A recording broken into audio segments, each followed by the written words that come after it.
have so many conversations in my mind because so many times I want to quit. But this is what it is. This is what I figured out. I was so afraid of myself that I had to figure out I became a master of my mind. When you're afraid of something, you have to master it. That's how you start to overcome it.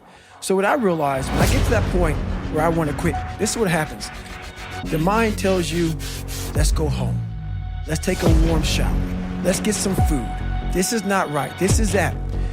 If you cannot answer the questions at that moment, because your mind's gonna start giving you all these questions. And if you can't answer them, you're going to quit. What I realized when I was going through 100-mile race, 200-mile races, pull-up records, my mind would come creeping in.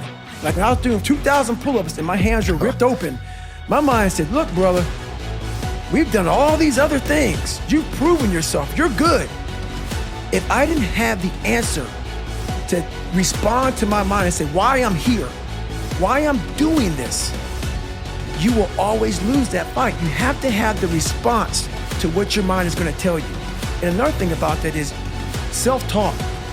A lot of people have like these big four on mental toughness. All that's crap about self-talk. A lot of people think self-talk works. It does, but it doesn't work without the suffering before your mind starts saying we need self-talk. So what I tell myself is I go back to the months and years of preparation to get to that day. And I'm telling myself, the 3:30 in the morning, I'm looking at my shoes and I want to go out there and run 30 miles. I have to, in that second, in that moment of this self-talk, my mind saying, you gotta find more, I once again calm down, go back into my mind, in my cookie jar, I call it, and I have to reflect back, and that becomes my self-talk. Self-talk does not work unless it is real. Most of us lie to ourselves in the self-talk. It doesn't work. It has to be real. It has to be something that you've done to make it really work. So we read a bunch of books nowadays. As humans, we want to find out how to be someone else. What we don't do is we don't go inside. So literally turn yourself inside out. Like we're writing a book every day of our lives, but we never read that book. So what I would challenge this young man or young woman to do is you have to look inside of yourself to see what you really want. What are you passionate about? I get so tired of hearing people just talking. Like right now, someone may think Goggins is just talking. You don't know me. So when I speak from passion. I speak from experience. I speak from suffering. The only way you're ever going to get to the other side of this journey is you have got to suffer. To grow, you must suffer. And some people will get it and some people won't. But they have to see what their journey is to start their journey. Several people live to be 100 years old and they have great lives and they have great kids. Their kids go to college and all sorts of stuff. But somewhere in their life, there was a point where they had a decision to make. They can go left or right on this path. The left was the easy route. Right was the hard route. A lot of people take the easy route. And they had a good life that way, but the better life was going to the right side. And you may have 20 years of pain and suffering to get past it, but a lot of us die never truly starting our journey.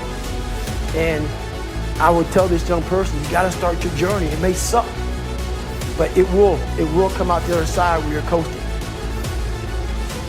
The cookie jar is something that I've made up of all the failures of my life, all the things that I failed and I went back. I failed and I went back and I finally succeeded. All the things that kicked my ass.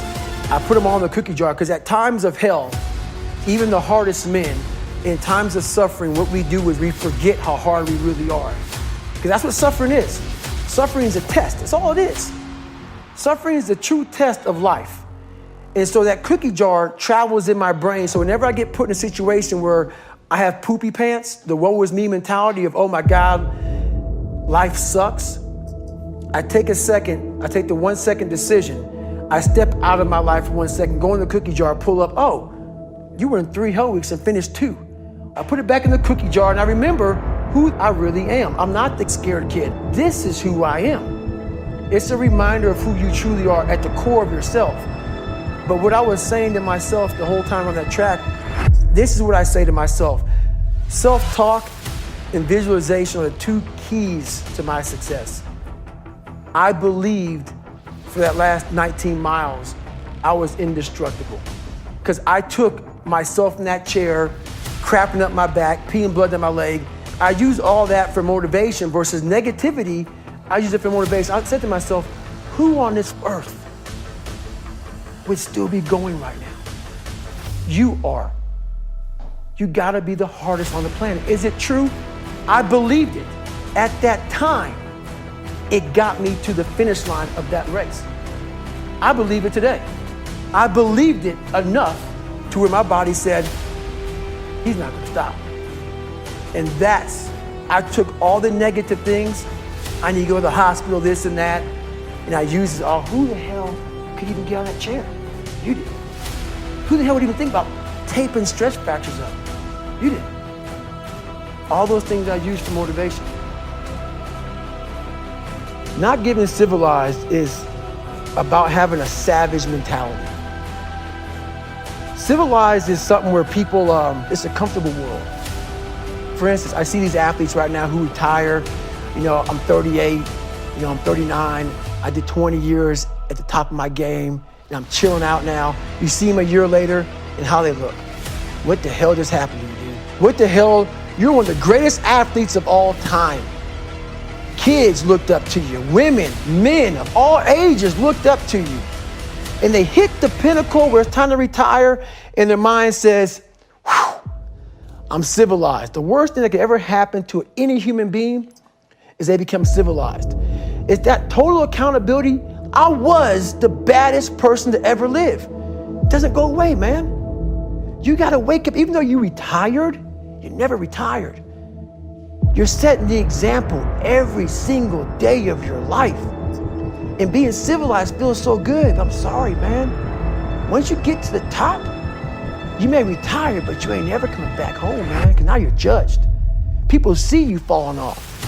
You want to be that guy who knows I may be retired from the sport or forever I did, but I'll be damned if you ever see me not arriving. I've arrived mentality. You're always setting the example. Civilization feels so good. These comfortable feelings are what people want. They want retirement. They want that. They need that. It's a yearning feeling. I want it too. People love putting a label on me about, my God, man, you're just wired different. I'm not wired different, dude. I'm thinking right now, after I got past my stuttering thing, now I'm on a roll, I'm good now. You know what I'm thinking about right now? I gotta wake up tomorrow and do the same again. I gotta leave this interview and go stretch out for 2.5 hours. I hate that. But guess what it does though? I'm constantly callousing over my victim's mentality that I once had growing up. Every day you have to do this. Because why? When you stop doing it, you don't just maintain it. If you stop shooting a gun, you're not gonna be a great shot, but you pick a gun up a year from now. The only way to keep from getting rusty is to constantly oil that machine. The machine is this. You gotta keep challenging it every day.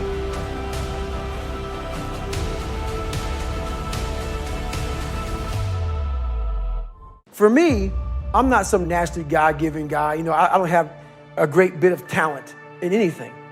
So what got me through horrible times was the dark side. My name is David Goggins. I created Goggins. Goggins is the guy that can take anything you put in front of him. You want to break my legs? So be it. I have a way of going to a place like I did in that race where all the pain and suffering that they put on top of me in Hell Week, I will reverse that pain and suffering and I will take your soul. So every instructor that put me through BUD/S, my job, what drove me was I wanted you to go home that night after I smiled in your face. I wanted you to feel worse than I did, and you were going home to a nice warm bed with your wife or your kids and a nice meal, and I was still out there in the grip, suffering for another 100 hours. I wanted you to think about me, knowing that I'm comfortable being very uncomfortable. And I want you to think about when you went through Hell Week, how uncomfortable you were and how bad you wanted to quit, knowing I'm not thinking that way. So the dark side is something that I've designed. It's an evil place I can go that very few things can hurt me. I use the hurt you're trying to put on me, I flip it upside down and use it. You trying to use it for kryptonite? No, it's power pellets for me. I'm using it for strength. I just flip negative into positive, that's all it is. I knew going into everything I've ever done in my life, Navy SEAL training 3 times before I got it. Everything I've ever done in my life took me 3 times before I got it. I knew that there was a huge possibility of failure. But what I gained from failure is this. When you see a movie and you watch a movie about a person who keeps failing, and at the end, they succeed, how do you feel as you watch that movie? Amazing, right? I become the movie. I want to feel how I feel watching someone else in the movie. When I watched Rocky get his ass kicked and I watched all these different things of failure, I was able to put myself there and say, God, man, how much do you feel now that you finally got there? That's what failure has done to me. I've watched so many things and watched someone succeed at the end of it. It's like, God, I want to feel like that. But failure causes that one feeling. Without that failure involved, you don't have that feeling. If you just pass and you succeed and you're great, that feeling, yeah, okay, I'm good. What takes you years, months, years to accomplish because you just can't get over the hump, but you continue going back to the drawing board. You're looking for those few seconds after you finally figure out the equation, whatever the equation may be, to get you to finally pass, to succeed. I live for that feeling, but I can't get that feeling without going through, I failed this equation, I failed this one, I failed this one, I failed this one. Oh, I'm figuring it out. So you start to feel it before you even pass, before you even get to the success part. And then once you succeed, the feeling's unbelievable. And you take that feeling of success through failure and you put it in your cookie jar. And you say, I'll come back and get you again. I'm gonna need you again down the road in my life to call on you. When I was in training, we had this guy with this funky ass attitude. Brought it every day. It was contagious. He just wouldn't go away, he wouldn't quit. So I knew there's one evolution out there that he'd think about quitting on. It was called steel pier. They laid on this steel pier, they hold you down. It's windy and cold in San Diego. They put you in the water and you repeat that cycle. We're in the water tread. He looks at me and goes, Goggins, you want to quit?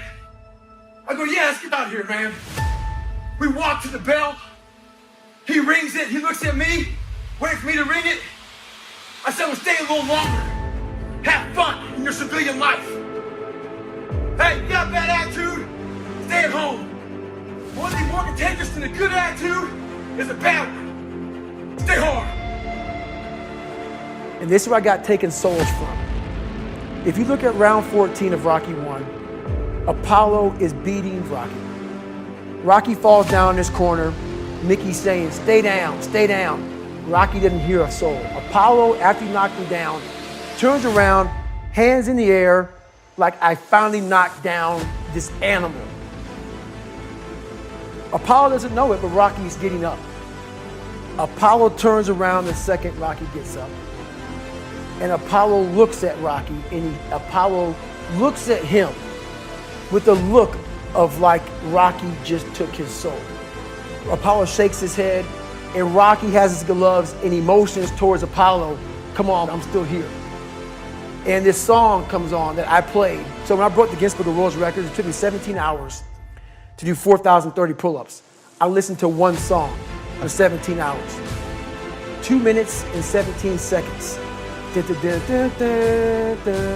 listened to that song for 17 hours, nonstop, on repeat. So the image in my mind of a man was not one that had earrings, sagged his pants. I had this image in my head, and I was going to fulfill that. And I didn't do any trends.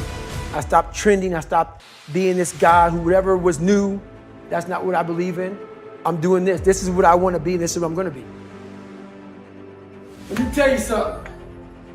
Those that criticize others, they really got something going on with themselves, which is why they're criticizing you. Quick story. Had some family come in town, eating some breakfast. Goggins is nowhere to be found. I'm out for a little workout, a little run. I come back in for my run. Here come the jokes. Oh, let me guess. You were out running.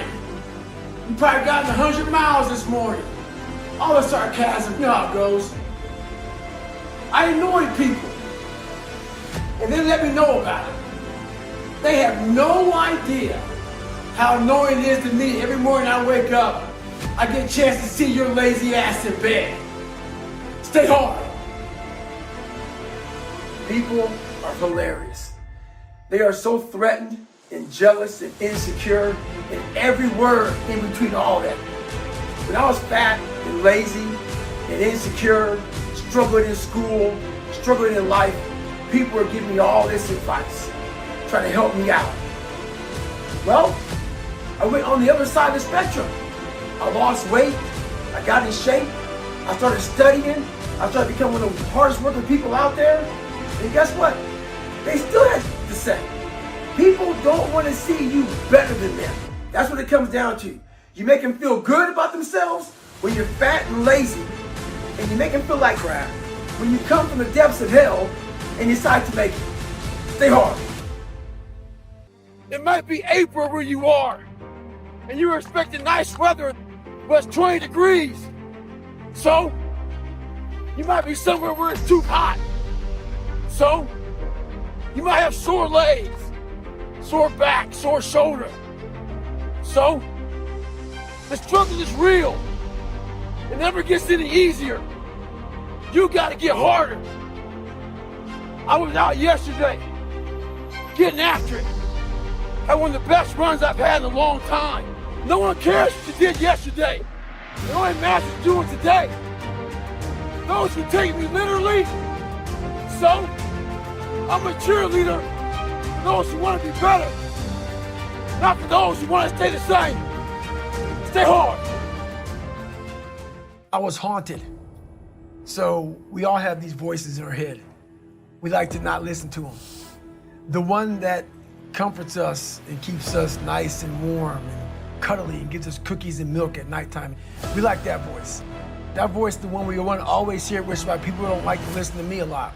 Some people do, some people don't. The only thing that changes you is being real. So basically, I had to have the courage to go back in it because nothing was getting done. I kept on going to that nice, cuddly voice in my head saying, you know what? You don't need to do this. That's too much work, man. You've earned this. You deserve this. And that mentality got me to 297 pounds, fat, out of shape. To me, a loser. To me, making $1,000 a month and making a ton of mistakes.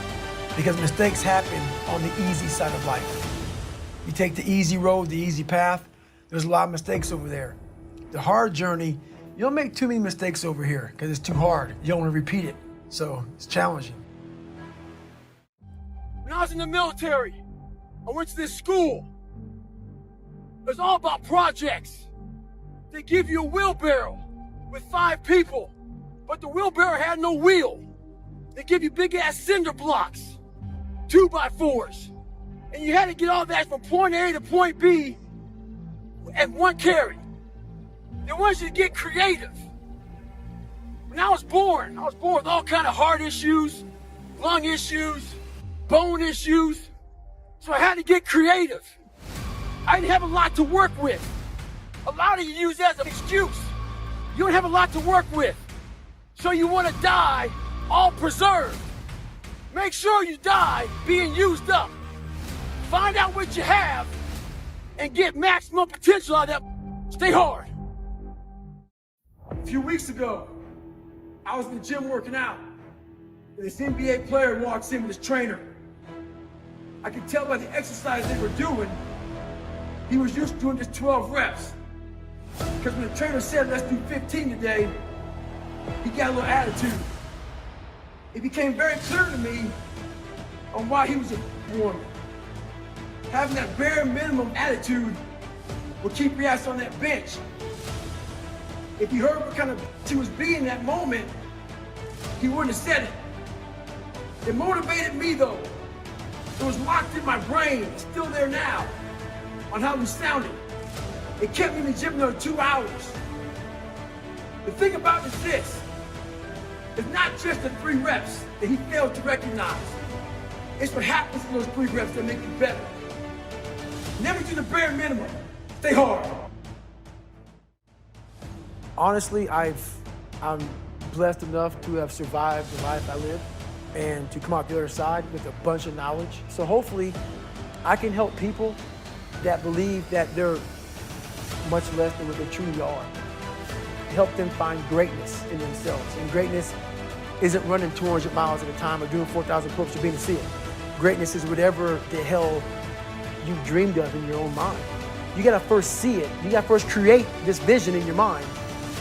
And then that's when I come into play. Once you create this vision in your mind, it's how am I gonna get there?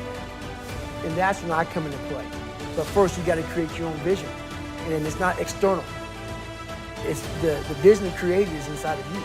Most of this generation quits the second they get talked to. You did this wrong, or they get yelled at.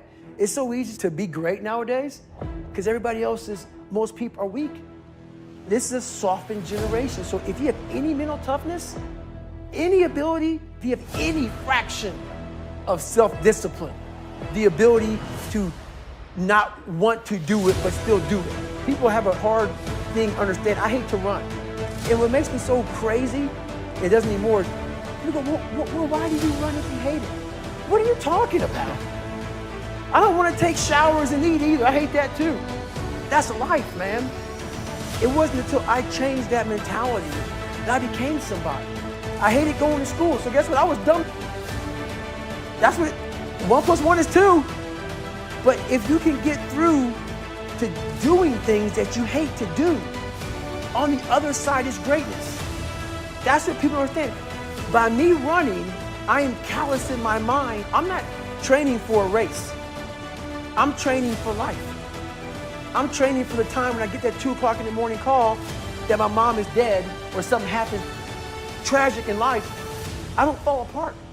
I'm training my mind and my body and my spirit so it's all one, so I can handle what life is going to throw at me. Because the life I've lived, it throws a whole bunch at you.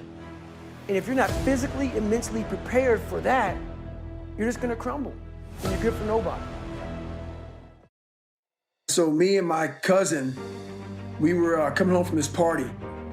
My grandmother told us not to go to the party. Come home at a certain time. We didn't come home at a certain time. And we were like miles and miles out in Brazil, Indiana. And she said, well, no one's picking you up, so you're gonna walk home. So we start walking home, and it's a trek. I mean, it's not like 2 or 3 miles, man. This is a trek. So we're walking on these roads, and this truck passes us by, and they yell outside the tag-on truck, and you know, I had bomber jacket on, so my cousin, you know, 23 Michael Jordan jacket, he had on a Lakers jacket, something like that. So we keep on walking, and the truck pulls around, skids on the side of this gravel, and my cousin starts to like literally like, oh, what's going on? And at this time, my mentality started to change. So I went from this very scared, afraid kid to where my mentality started to change. I started to becoming a very different person mentally. And the guys got out of the car, and this one kid put a gun right to my forehead while my cousin was like creeping across the street trying to get away. And I just stood there and looked at it, and they talked some shit. And I thought for sure he was gonna kill me, and I didn't really give a crap. And he got in the car and took off after that. So I pretty much never saw them again. So I had a Q&A this weekend. This one guy there was super frustrated. So he's like, I gained 20 pounds. I can't find my why. I can't find my purpose. I can't find motivation. Can't find a gym. He went on and on. So I said, hey, okay, relax. Just relax. Can you find your balls? Once you locate those, I need you to grab them. After you grab them, I need you to go find some shoes. If you got some shoes, you can go walk. You can go run. As far as the gym you can't find, do you have a floor where you live? Do some push-ups. Do some sit-ups. We're waiting to find purpose. We're waiting to find why. We're waiting to find all this before we start. The thing about it is this. Start now. So when you find your purpose, and you find your why, you can get after it. Stay hard. Each thing that is wrong with you has to be a focal point. You can't look at this gigantic list and say, I gotta change all this. My God, this is crazy. No. You take off the first one. I want to be smarter. For me, that was my thing. I have to become more intelligent. I have such a severe learning disability. I had to now get that one thing and then strategize in that one problem. How can I do this? I'm not going to learn like you. I'm not going to learn like anybody else. How am I going to figure this out? So I then figured out, okay, where are my strengths here? Where are my weaknesses in learning? All right, man, how am I going to do this? And I figured out a way to do it by just strategizing. So how I learn to this day, if I have a big manual to study, I will have to get a bunch of spiral notebooks from the daggone store. And each page, I have to write each page out, maybe 10 times. So there was a 1,000-page dive manual that I got 18 months before I went to dive school. Most people, I'm not smart, I'm gonna go see if I can pass this test. I realized, hang on a second, I'm not smart. How can I get past this? How can I get through this obstacle? I need to acquire this book 18 months in advance because it could take me 18 months to write down each page over and over again to then put it to memory. So when the question came up, I had written that question so many times down in that paper that I can recall, okay, page 71 was where I remember seeing this, and I can recall it that way. And that's how I did it. So you got to strategize on each problem you have in life. Slowly break down that problem. Don't think about all the problems you have, just one at a time. And before you know it, you fix all these problems, but you cannot focus on all of them. Just on the one thing at a time. I don't enjoy it. It's necessary. It's necessary. So every morning I wake up, it's not just about working out, but for me, working out has been a very big part of my mental growth. So for me, if I am not challenging myself every day, and I swear to God, people will not believe it, I was over almost 300 pounds twice in my life. A person that does that twice in his life does not enjoy cardiovascular activity, okay? Yeah. So people can put anything they want to in their head. I did realize one thing. The things I don't enjoy that I still do, that's where growth is at. And that's, for me, the only place growth is at is in that very uncomfortable zone. So I have to visit it every single day. I realized at a young age how to change myself was through discipline. In the military, didn't teach me that. It was something I realized I had zero discipline, zero self-discipline. And I realized I have to start developing this. And I started really because I was horrible at reading and I was horrible at writing. I have so many learning disabilities, it's not even funny. So I just sit down at the table and spend so much time in this, reading and writing and learning. And that kind of translated over to my self-discipline with working out. So that's where it started. I started when I was about 16 years old and said, well, I'm a 4th grade reading level. Let me go ahead now and start really focusing because I'm not gonna get in the military. I gotta pass the test. So that's where it started for me. It happened when I could never get over the hump. I kept on feeling like I was getting over the hump. And then one little windstorm, small little windstorm would come by and push me back to scratch. It's like, why am I not, I'm learning how to read now. I was a junior in high school and couldn't read that well, a 4th grade reading level, because I would cheat on everything. And I learned how to read, I learned how to write. I taught myself all these things, all these disciplines. But whenever the first real big challenge would come, that little windstorm would push me back in the hole. And I realized, man, I'm fixing stuff on a surface level. I'm all surface, man. I'm not going deep into the cellar of my mind in fixing the foundation of my soul. My soul is broken. But I knew I could fix it, but I was afraid to go back. I was afraid to face the demons of my life because you start lying. You want anybody knowing this about you. So you start lying about who you're not and start creating a person about who you want to be, but it's not who you are. So that's when I started realizing, man, I'm never going to get over the hurdle. I'm always going to live on a surface level until I go deep into the sewer of my mind to figure out and face all of these different demons. That's hard. It's hard. We all like social media. We all like everybody to see us for who we want to be. That's why we post beautiful things about us. That's not going to fix you. So what happened in my life was we start to get, I call it like the rucksack. A rucksack is a pack that you carry in the military and you put all your stuff in it. Your radios, your food, your water, all that stuff you have to carry in the military. That's your rucksack. It's a backpack pretty much. As you're growing up, we all have a backpack. Most of ours, hopefully, is empty, and what we put in it is all the crap we go through in life. That's what is in the backpack for the civilians, and we carry it around with us. So what you have to start doing is realizing that no matter where you're at in life, my dad abused me, learning disability, stutters, immaturity, insecurities, self-doubt, so much crap on top of me. So much stuff. I lied a lot to create friends. So much stuff was in my backpack. No one's coming back to help me. So it starts with that person in that mirror. You have to realize you are on your own now. And whatever else you believe in, I don't care what you believe in, but on earth, it's a very lonely journey. And it starts with the accountability mirror, looking at saying, hey, my dad who beat the hell out of me is not coming back. All these things are coming back. I have to face myself. And you have to own all those things that people may have done to you. Now it's yours. You got to own it. And it's yours now to fix the problems that people did to you. It makes no sense. It's not fair. I get it. But if you live in that woe is me mentality of guess what? My dad did this to me. My mom did this to me. People who bully did this to me. You're going to always live right there. You have to figure out ways to move forward because you're not coming back. And it starts with the mirror. I call it the accountability mirror in the book.